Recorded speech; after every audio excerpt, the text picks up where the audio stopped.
Hello and welcome to Rathod's IS. Today in this session, we are going to discuss current affairs of October 12, 2023.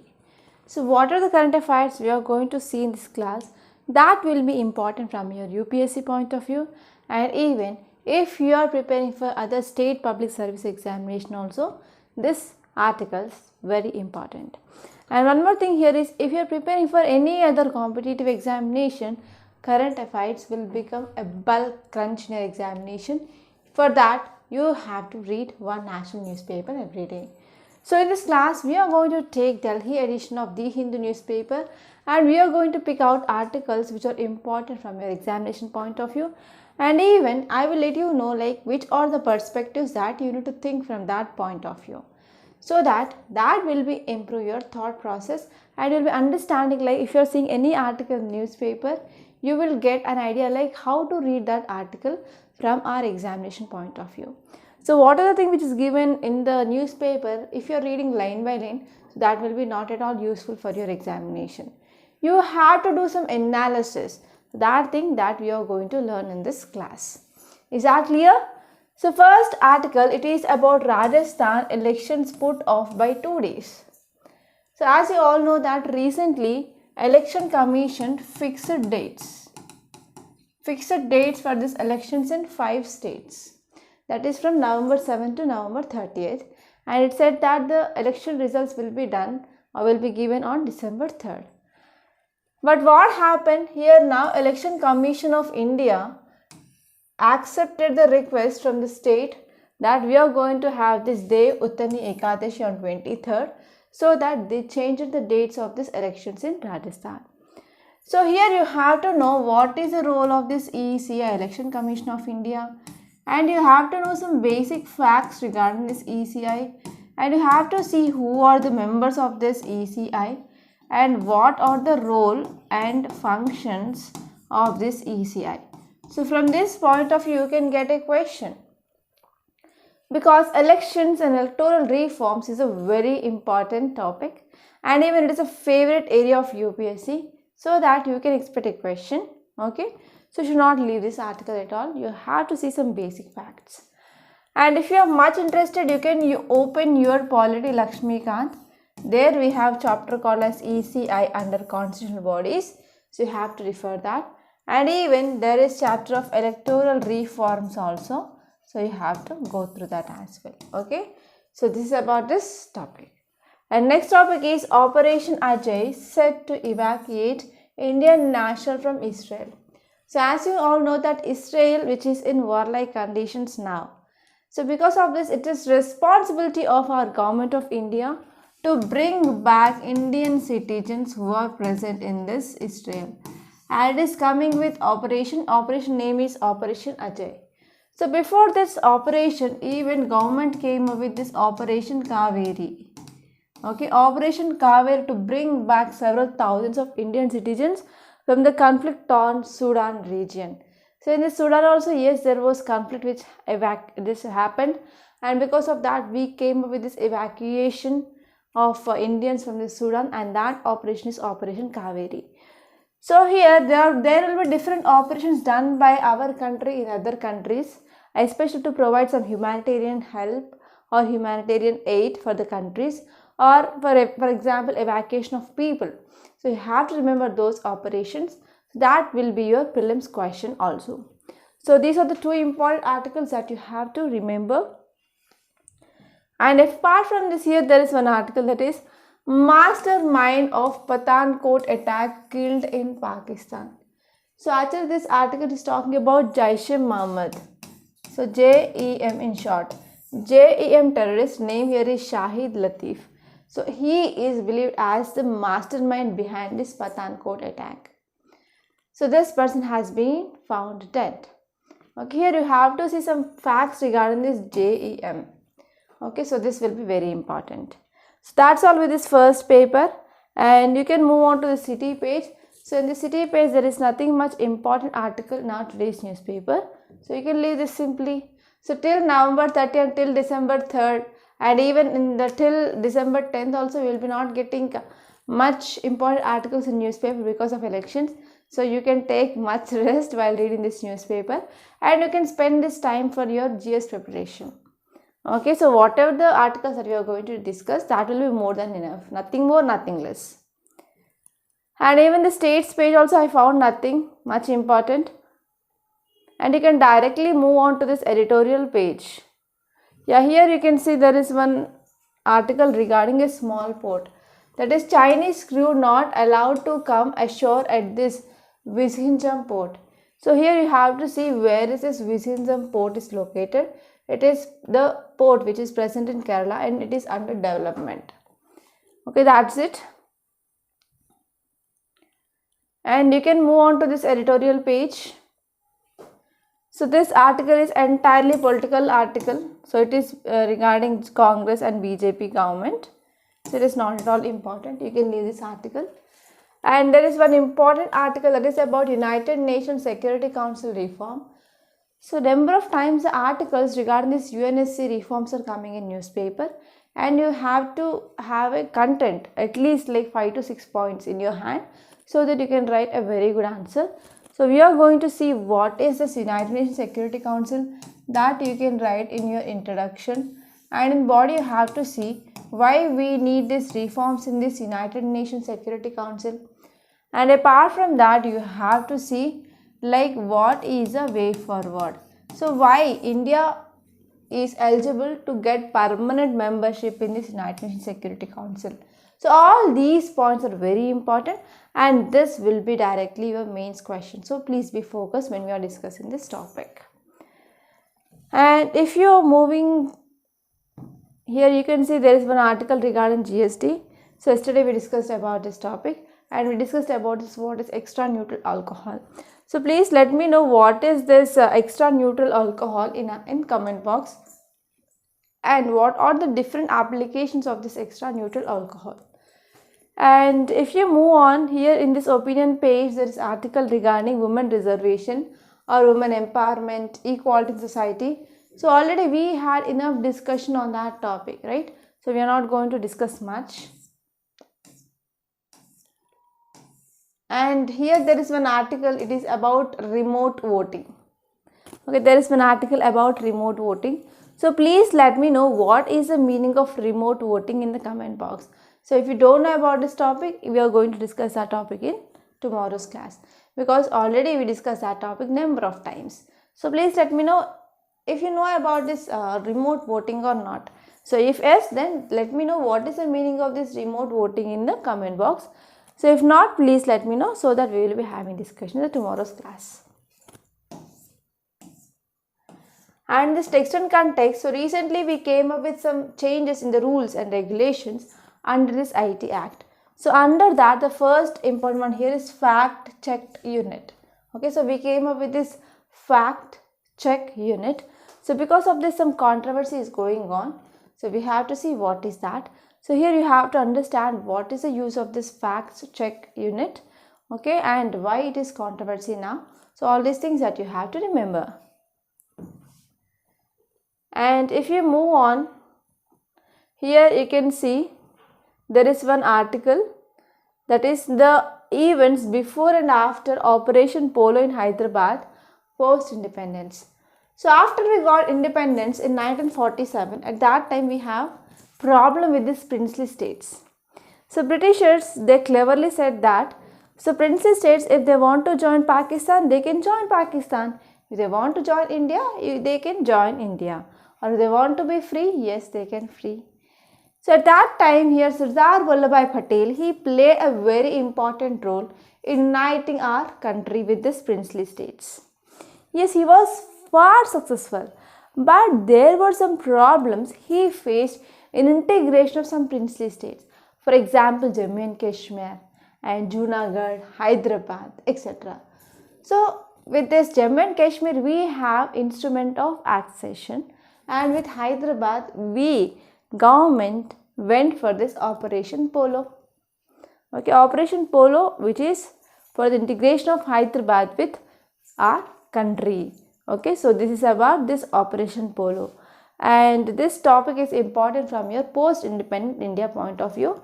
There you will be studying about integration of princely states. And in this news page, there is one article that is India China agree to continue dialogue and negotiations. So here, okay, we have China. This is LAC, line of actual control, and here and in the eastern sector. So these parts comes under western sector, and here central sector, and here eastern sector. So in this western sector, central sector and eastern sector, yes, there are some issues with China. So China says that these lands, these areas which belongs to China, and China want to occupy entire Arunachal Pradesh. So what happened in 2020 April, May onwards?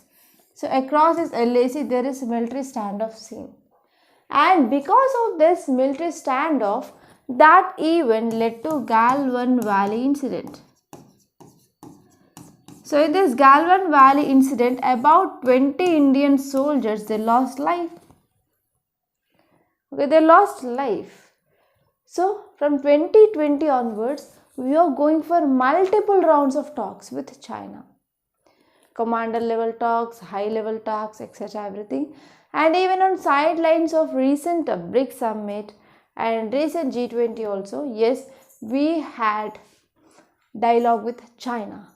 But till now, there is no complete disengagement across this LAC, especially in some areas like Damchuk Plains, Dipsang Plains, okay, etc. and patrolling point 15. So in this area, there is no disengagement is happening. So you have to think, how can we ensure standoff or complete disengagement across this LAC? So if you are a diplomat, if you are a future, IFS officer, right? Some of you. So if you are a future foreign service officer, so if you are posted in China, so how can you deal with this issue? So think as a bureaucrat and tell me, how can you resolve this issue? So this might be a case study also, okay, in your ethics. And if you move on, here there is one article, it is regarding termination of pregnancy. Supreme Court divided on women's right to end 26 weeks pregnancy. So actually in India, to terminate this pregnancy, we have Medical Termination of Pregnancy Act. Yes, we have this Medical Termination of Pregnancy Act. So earlier what happened? So it said that we can go for abortion till 20 weeks of pregnancy. And it had been extended to 24 weeks of pregnancy. And now this article says that 26 weeks of pregnancy, why can't?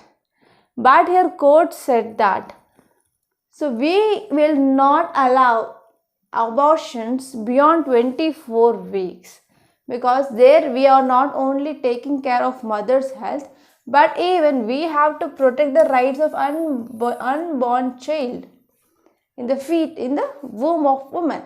So because of this, here we are not going to allow this 26 weeks of abortion of pregnancy. So this is the thing which mainly said by court. Clear?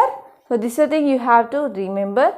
And here you have to see what is this Medical Termination of Pregnancy Act.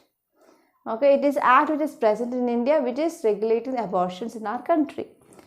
Okay, and you have to see what are the recent amendments which increase it. Why there is increase it of abortion till 24 weeks of pregnancy, that you have to think about. And next topic is 3.21 lakh appeals pending with Information Commission's report.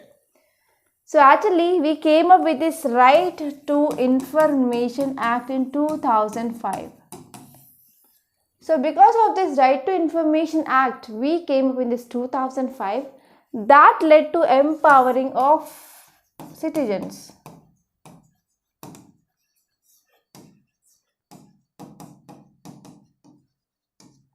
Okay, that led to empowering of citizens. So here how the empowerment of citizens had happened. So now citizens, if they want to get any information regarding the government, so they can file RTI, and within the stipulated amount of time, so they will be getting the required information. So if they are not getting the required information, they can go for appeal, right? So because of this, we are focusing on especially accountability and transparency in our governance system. So if you have completed your topic called as governance in your GS paper 2, you will be knowing about this Right to Information Act. So because of this Right to Information Act that led to empowering of citizens, now citizens, they are able to get information, right? So this is about this topic, and this article says that, so there are some pending cases, not some, many, okay. So why pending? Because of lack of training, and because of pending in appointments. And even though if you have this right to information which is operational, but they are not doing the work, okay. So these are some important things which are said in this article. So now let us try to see this topic in detail. And if you move on to another page, world page, here you can see India is likely to skip China's BRI summit. So BRI is nothing but Belt and Road. Okay, BRI is nothing but Belt and Road Initiative. Okay, so under this, it wants to come up with maritime route and as well as rail route and road route. And it wants to revive old Silk Route of China. It wants to revive old Silk Route of China. So regarding this BRI, so Indian government is not satisfied. Indian government have some concerns. Why? Because so one of the component of this BRI is China-Pakistan Economic Corridor, CPEC.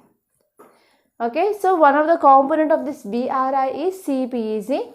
So this CPEC which is moving from Pak occupied Kashmir region.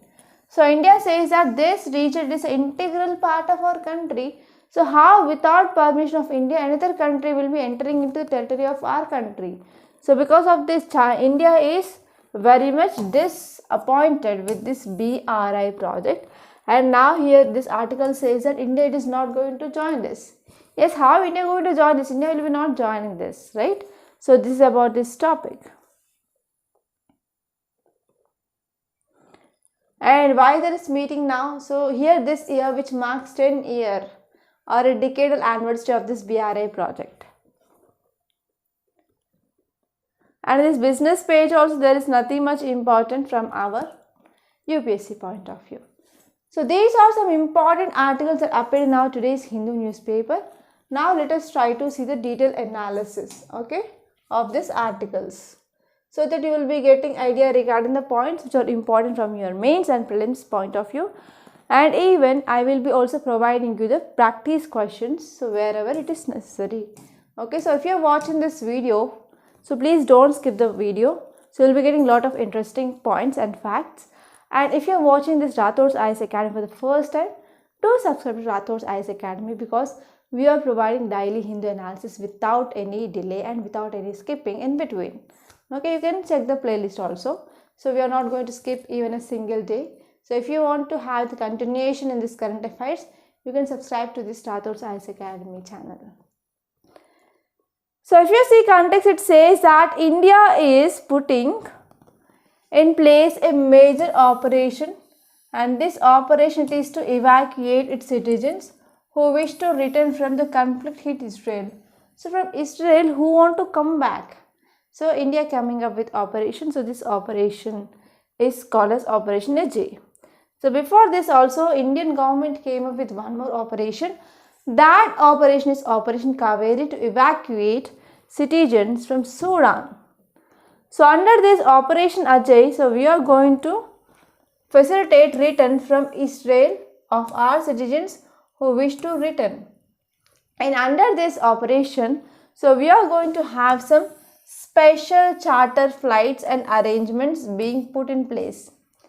And please let me know about which operation, the name of the operation that done by Indian government for evacuation of people from Afghanistan. Okay, please let me know. So in this way you can get questions in your prelims. And if you see here the map of Israel, you have to know some important locations. So here we have Gaza Strip. Okay, so this part is Gaza Strip and now it is control of Israel now. And here this part is called as West Bank. And here we have Golan Heights. And here we have Sea of Galilee. And this part is Dead Sea, which is a very salt. Okay, salt content is very high in this Dead Sea. And it's inland sea, so there is no contact with the water body here. And it is inland sea, so because of this inland sea, so the salinity will be normally more. And I want to give you one mains question. Mains question is discuss the impact of Israel-Palestine conflict on India's foreign policy, particularly in its relations with Israel and Arab nations. So try to write answer for this question and post your answer in the comment box so that you will get evaluated. Okay, so your answer get evaluated. And next topic is the mastermind of Pathankot attack killed in Pakistan. So this topic is about mastermind of Pathankot attack killed. So who is that? JEM member, right? Jaish-e-Mohammed terrorist, that is Shahid Latif, he believed to be the mastermind of 2016 attack. So this attack was done on Indian Air Force base and this is located in this Pathankot. So finally this person has been found dead. So if you see details, it says that Latif alias Bilal, a designated terrorist under this Unlawful Activities Prevention Act. So recently we discussed number of times regarding this Unlawful Activities Prevention Act. So in which case we discussed that. So please let me know. Okay, and this person has been shot dead along with two of his associates by 3 gunmen. And he had infiltrated into Kashmir Valley in year 1993 and later on he arrested by our Indian government. And he was in Jammu jail with Masood Azhar. So he was the founder of this JEM until 2010 and finally he deported to Pakistan in 2010 after the release. So where this Pathankot is located? So here we have Pakistan, right? So this is Pakistan-India border. So here we have this Pathankot and they attacked like this. Okay. And if you talk about some facts regarding this Jaish-e-Mohammed, so Jaish-e-Mohammed is nothing but the army of Muhammad. So it is abbreviated as JEM. So it is a Pakistan-based Deoband jihadist militant group and this group which is active in this Kashmir. Okay. And it is also widely considered as Islamic State organization or terrorist group. So this group primary motive is to separate Kashmir from India and they want to merge this Kashmir with Pakistan. So this is the important aim of this Jaish-e-Mohammed. And if you see some more important facts here, in 2016, Jaish-e-Mohammed was suspected to being responsible for the attack on this Pathankot air base in India. And at that time, Indian government and even some other sources, they accused Pakistan of assisting this Jaish-e-Mohammed to conduct this attack. That means state-backed terrorism. And Pakistan denied assisting Jaish and arrested several members of this Jaish in connection with the attack. So this is a thing which mainly said, but we don't know what happened in the ground reality. And next topic is Rajasthan election put off by 2 days. So this article is very important because we have to know about the important role of ECI because you can get questions from your prelims and as well as mains from this topic.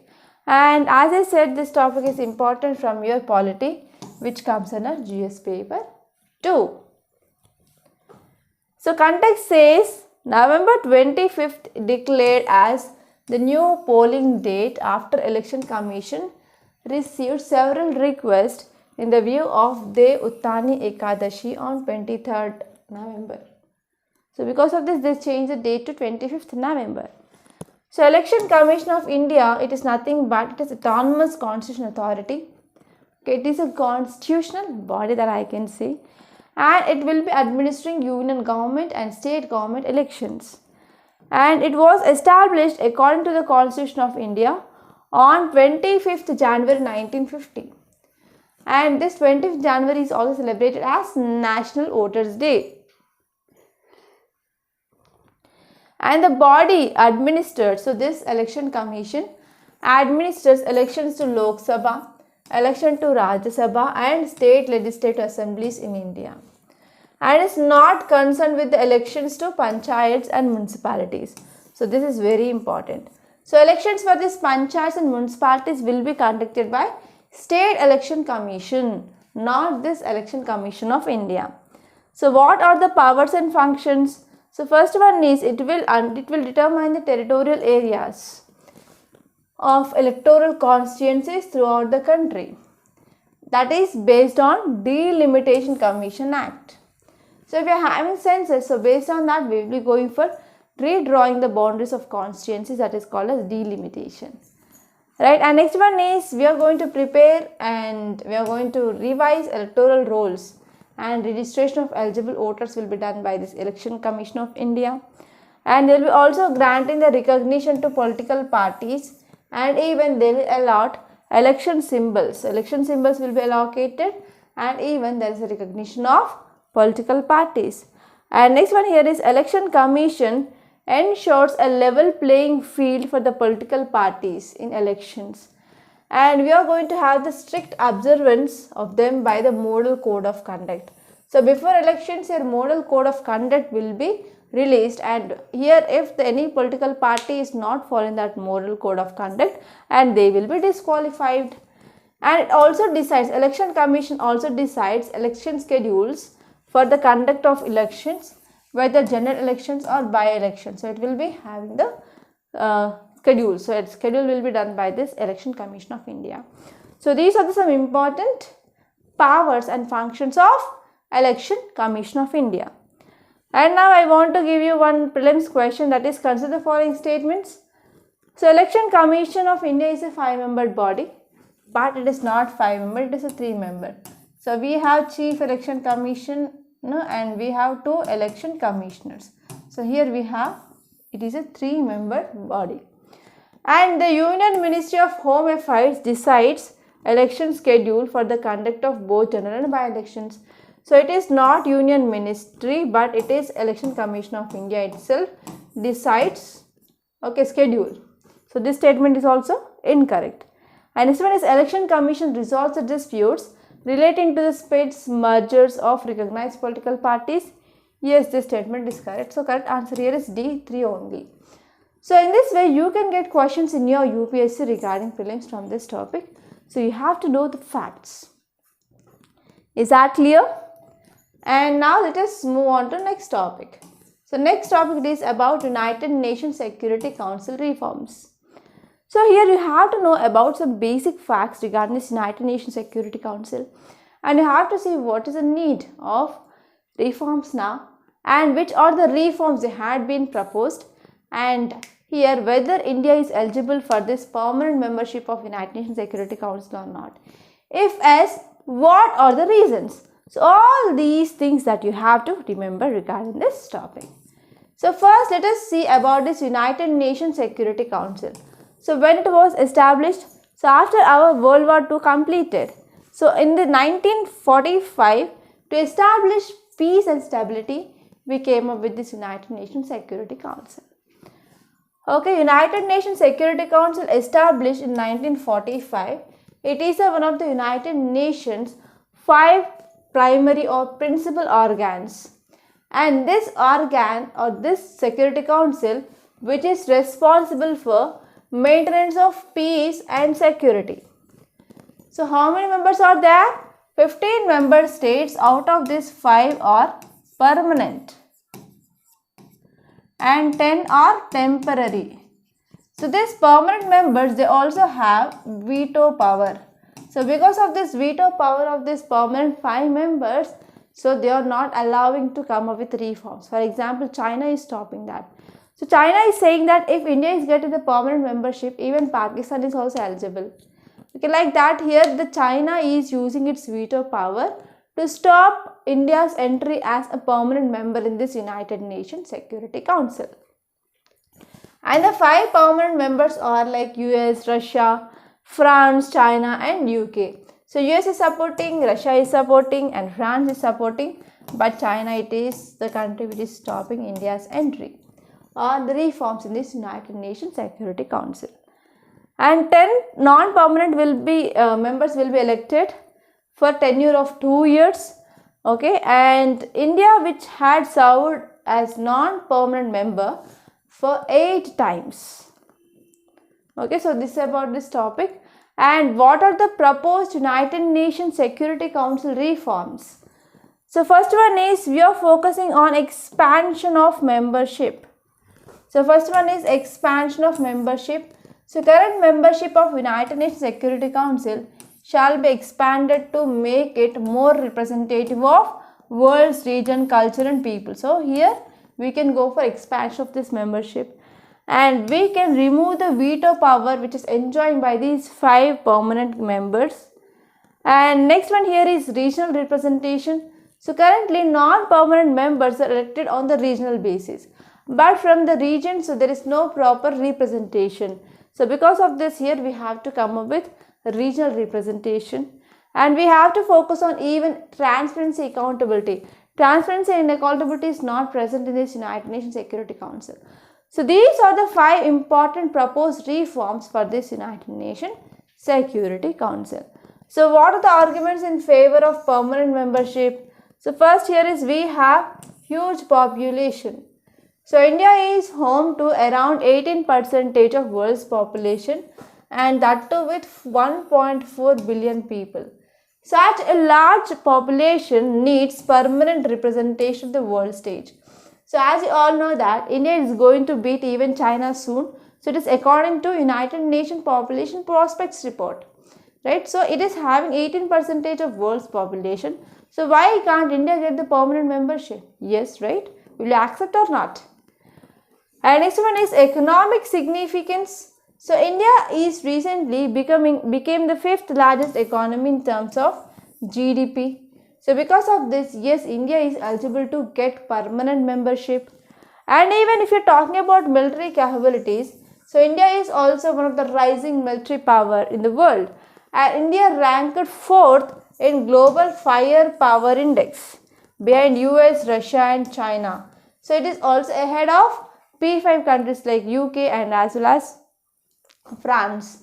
So because of this, yes, India also eligible to get this permanent membership in this United Nations Security Council, and it is also contributing a lot. India is contributing a lot for this peacekeeping missions. And this one here is we are also committing for international principles, right? For example, we are focusing on sovereignty, non-aggression, non-interference. So we are focusing on equality and peaceful coexistence, etc. So because of all these things, yes, India is eligible to get permanent membership in this United Nations Security Council. So this is about this topic, and I hope it is very much clear. And now let us see next topic is about concerns about government's fact check unit. So here you have to focus on what is this fact check unit. So what is the controversy regarding this? So why petitions are filed against this? Okay, so this topic is also important from your polity and governance, which comes in the GS paper 2, and this topic is important from your mains. So if you see context, it says that the Bombay High Court reserved its verdict in a batch of petitions, and these petitions which are challenging the constitutionality of information technology, intermediary guidelines and digital media ethics code and amendment rules 2023. So it is challenging about the recent amendments that we came up with this IT Act. So if we're talking about details, it says that in April this year, Ministry of Electronics and IT, that is MIT, which came up with the promulgation of 2023 IT rules and also amended Information Technology Rules 2021. and also allowed ministry to appoint the fact checking unit. So here we have this fact checking unit because of this recent amendments to this IT rules. And now petition says that, so this will enable government-led censorship. So this will enable government-led censorship online, and even it will empower the government to be prosecutor, the judge, and that loose sense and executor. Okay, so because of this, what happened? So there will be some issues, and this is the one cause of concern. So because of this petition they filed in the court regarding this, it is affecting accountability and transparency. So if you see what are the new regulations under this IT rules.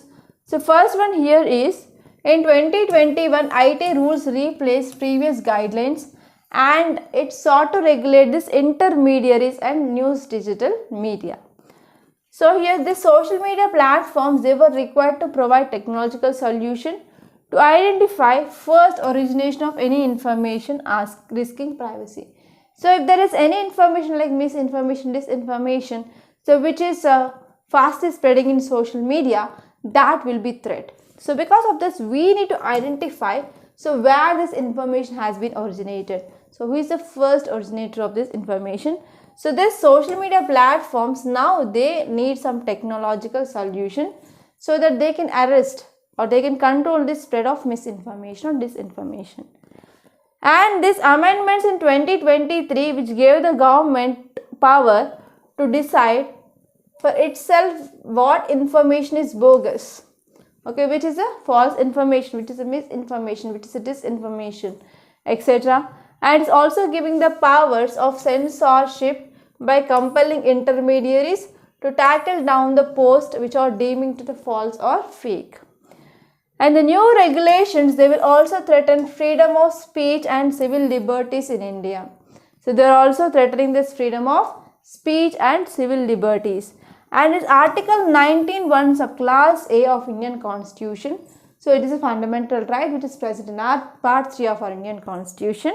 So which grants every citizen right to freedom of speech and expression, which can be limited through this reasonable restriction. So yes, it's just these fundamental rights are not absolute, they are negative in character. So because of these reasonable restrictions they are present, right? So for this Article 19(1) subclass A and this Article 19 subclass 2, we have some reasonable restrictions. And this one is in the context of fake news and misinformation.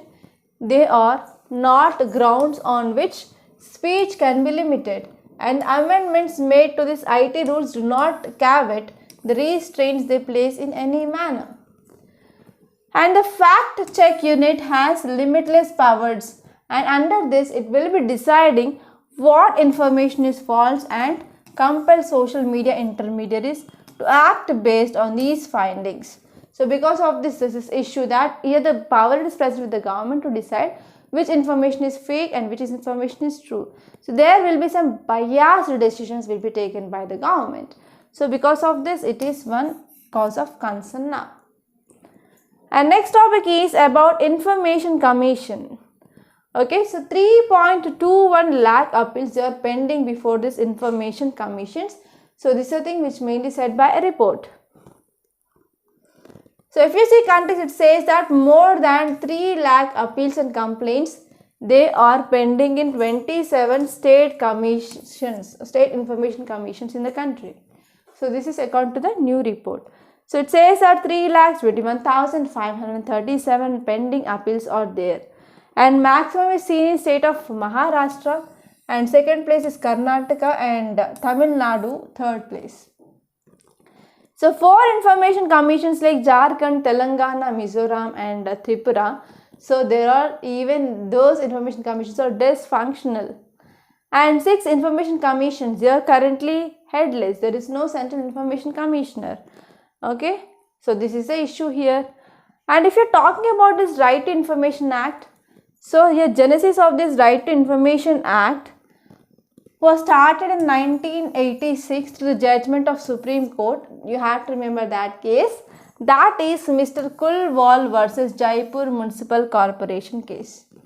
So in this case, Supreme Court directed that Freedom of speech and expression provided under Article 19 of Constitution says that it is also including right to information.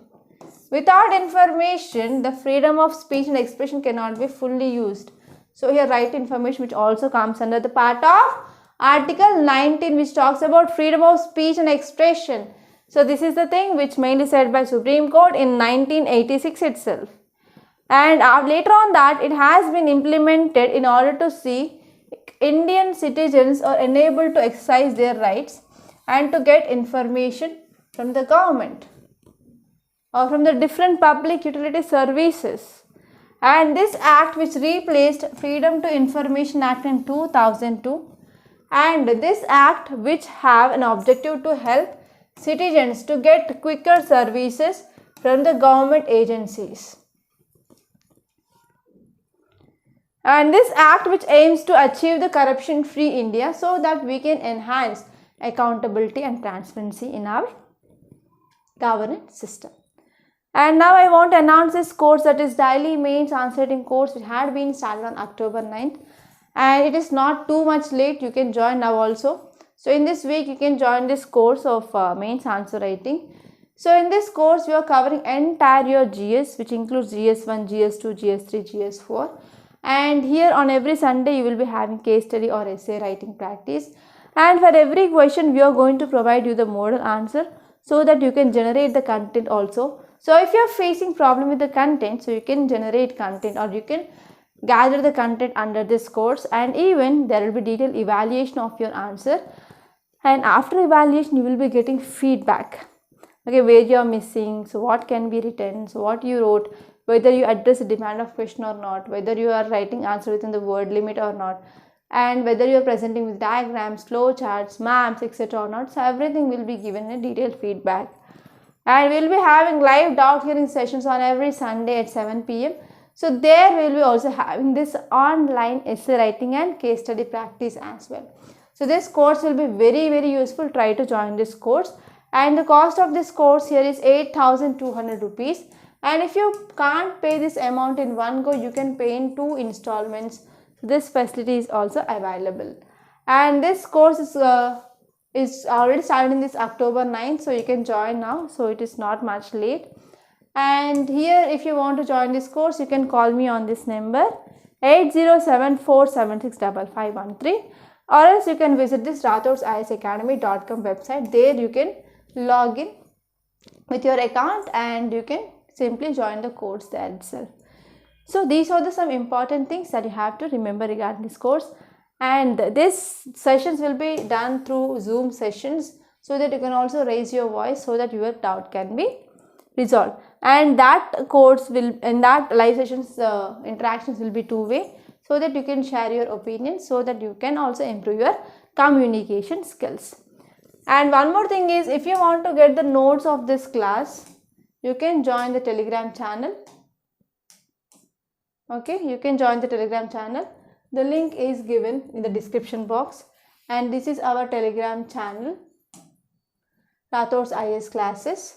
So here you can get the notes of this class.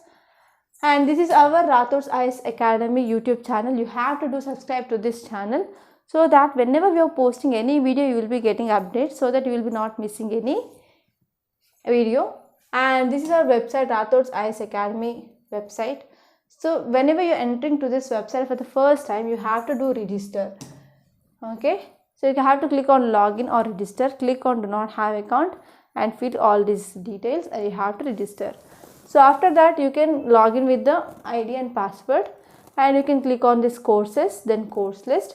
So you can see these are the wide range of courses that we are offering in this Rathod's IS. And if you want to watch the demo videos, you can click on simply play course. So the 3 demo videos will be opened and you can watch them for free of cost.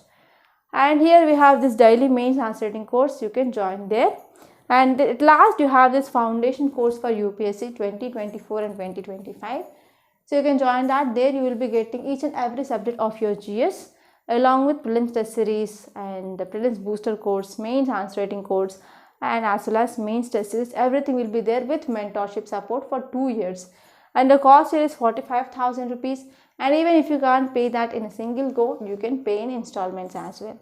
So if you want to contact us, you can call us on this number, that is 8074765513. Even this is WhatsApp number. If you have any queries, you can inquire your queries on WhatsApp also. So that's all for today. I hope you enjoyed this lecture. So please do subscribe to this Rathod's IAS Academy. And if you really like this class, hit the like button and share the class with your friends as well. Thank you so much for watching.